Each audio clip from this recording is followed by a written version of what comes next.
जी दोस्तों, ट्रायंगल के सेशन को आगे बढ़ाते हुए आज हम लोग बहुत ही महत्वपूर्ण क्वेश्चन को देखेंगे। जैसा कि आपको बोर्ड पे दिख रहा है, दिया हुआ है त्रिभुज एबीसी की 3 शीर्षों से ऊंचाइयां क्रमशः एल दिया हुआ है, एल बीएम तथा सीएन हो तो निम्नलिखित में से कथनों में से कौन सा कथन सत्य है। तो आइए देख लेते हैं। पहले एक त्रिभुज बना लेते हैं। हम लोग कोई त्रिभुज ले लेते हैं। एक त्रिभुज हो गया ए बी सी, ठीक है। फिर ये कहा जा रहा है कि एबीसी की 3 शीर्षों से ऊंचाइयां, तो शीर्ष ये आपका ये है, यहां से हम ऊंचाई लेंगे तो ये आपका हो जाएगा एक, जिसको हम लोग मान लेते हैं ए एल, ठीक है। और एक ऊंचाई आपका यहां से लिया जा रहा है, तो 90 एंगल पे जो बनेगा वही ऊंचाई मान के चलेंगे हम लोग। तो हल्का सा आप यहाँ पे ऊंचाई मान सकते हैं, ये है, ठीक है। इसको मान लीजिए, तो ये आपका बीएम हो जाएगा, ऊंचाई आपका एक ये हो गया, ठीक है। और एक है आपका यहाँ से सीएन पे जाएगा, तो आप यहां से इसको देख सकते हैं, सॉरी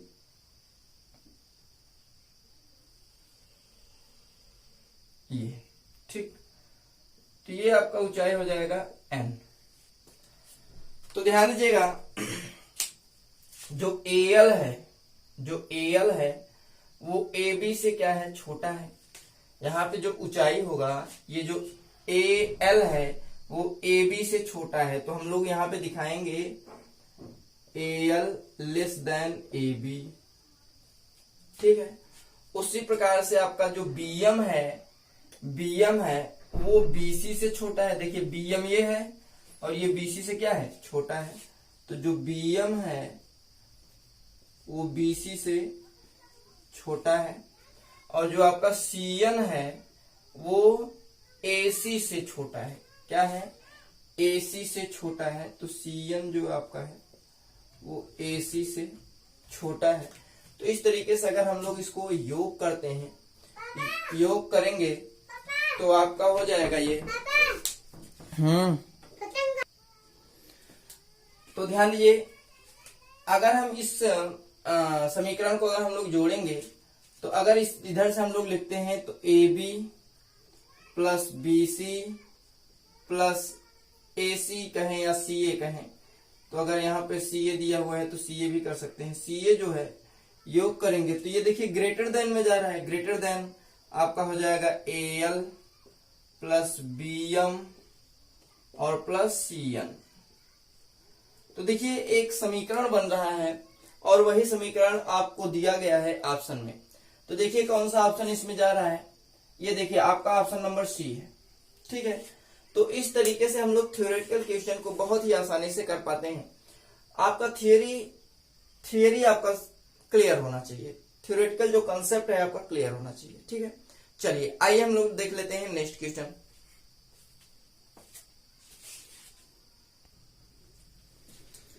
ध्यान दीजिए, हमारा जो अगला क्वेश्चन है, दिया हुआ है किसी त्रिभुज की भुजाओं की लंबाइयां क्रमशः पी क्यू आर है।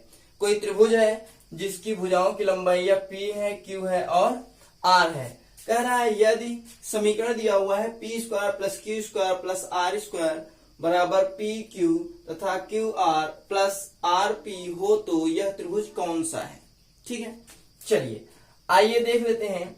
एक त्रिभुज ले लेते हैं जिसकी भुजाएं पी है, क्यू है और आर है, ठीक है।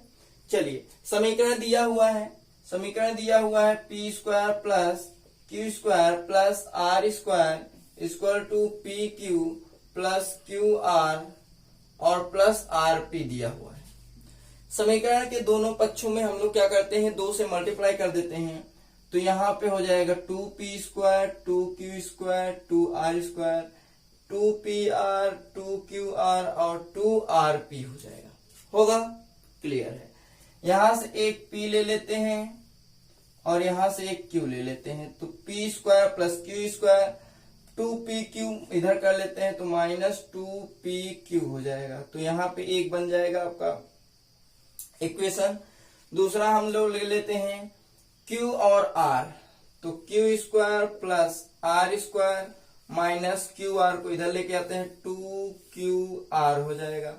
एक आपका इक्वेशन ये बनेगा। दूसरा और तीसरा, यहाँ पे एक P बचा है, यहाँ पे एक R बचा है, तो यहाँ पे हो जाएगा P² plus R² minus 2PR हो जाएगा। और इधर का पूरा उधर चला जाएगा तो ये हो जाएगा 0। क्या हो जाएगा? 0। अब ध्यान दीजिए, ये P² plus Q² minus 2PQ है, तो ये हो जाएगा P माइनस Q का होल ऑफ स्क्वायर हो जाएगा, प्लस यहाँ पे हो जाएगा आपका Q माइनस R का होल ऑफ स्क्वायर हो जाएगा, और यहाँ पे हो जाएगा P माइनस R का whole of square equal to 0। तो टोटल हम लोग 0 के बराबर कर लेते हैं, तो P माइनस Q बराबर 0। तो इस तरीके से P बराबर क्या हो जाएगा? Q। Q माइनस R बराबर 0, तो इस तरीके से आपका हो जाएगा Q equal to R। P minus R बराबर दिया हुआ है 0, तो इस तरीके से आपका हो जाएगा P इक्वल टू R। तो टोटल अगर हम लोग मिलाते हैं तो यहाँ पे P इक्वल टू Q, ध्यान दीजिएगा, P equal to Q equal to R हो जा रहा है। अर्थात तीनों क्या है? भुजाएं बराबर हैं। जब तीनों भुजाएं बराबर हो जाती हैं तो वो कौन सा त्रिभुज कहलाता है? समबाहु त्रिभुज कहलाता है। तो इस तरीके से आपका ऑप्शन नंबर बी हो जाएगा। क्या हो जाएगा? Option number B. चलिए ध्यान दीजिएगा, तो इस प्रकार के क्वेश्चन बहुत ही आसानी से हम लोग कर पाते हैं। चलिए आइए देख लेते हैं हम लोग नेक्स्ट क्वेश्चन को।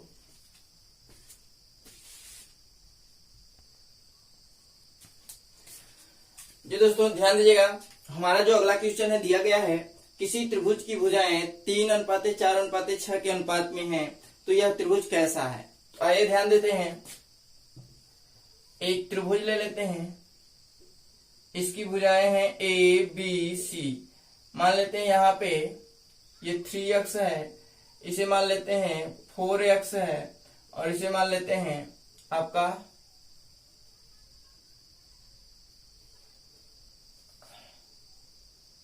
इसे मान लेते हैं आपका 6x है, और इसे मान लेते हैं आपका 4x है। ठीक है, तो अब ध्यान दीजिए, यहां पे हम लोग अगर चेक करते हैं दो भुजाओं के वर्गों का योग, तो यहाँ पे अगर A² प्लस B² निकालेंगे तो यहाँ पे हो जाएगा 3x का स्क्वायर और प्लस यहाँ पे 4x का स्क्वायर। तो इस तरीके से यहाँ पे 3 त्रिका 9x² और प्लस यहाँ पे 16x² इक्वल टू आपका बनेगा 25x²। दो भुजाओं के वर्गों का योग आया 25x²। अब हम लोग C नंबर देखते हैं, C का क्या होता है। अगर C² करते हैं तो आ रहा है 36x²। आ रहा है कि नहीं? तो ध्यान दीजिएगा, C² अगर यहाँ पे ध्यान दें तो 36x² जो है वो ग्रेटर देन है 25x² से, है कि नहीं? तो ये आपका हो जाएगा C² और ये आपका हो जाएगा A² प्लस B²। जब दो भुजाओं के वर्गों का योग तीसरी भुजा से छोटी होता है तो वो अधिक कोण होता है। क्या होता है? अधिक कोण होता है। तो इस तरीके से आपका ये अधिक कोणीय होगा। ये त्रिभुज क्या होगा? अधिक कोणीय त्रिभुज होगा। ठीक है, चलिए आइए हम लोग देख लेते हैं नेक्स्ट क्वेश्चन को।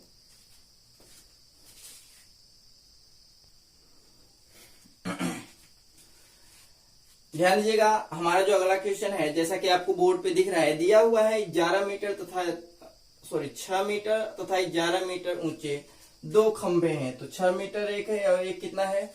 11 मीटर ऊंचे दो खंभे हैं, समतल पे खड़े हुए हैं। तो आइए देख लेते हैं। एक आपका 6 मीटर ऊंचा है और एक आपका 11 मीटर ऊंचा मान लेते हैं। ठीक है, तो ये आपका समतल पे खड़े हुए हैं, दो खंभे हैं। ये 6 मीटर का है और ये भी 6 मीटर और ये 5 मीटर। तो टोटल कितना हो जाएगा? 11 मीटर हो जाएगा।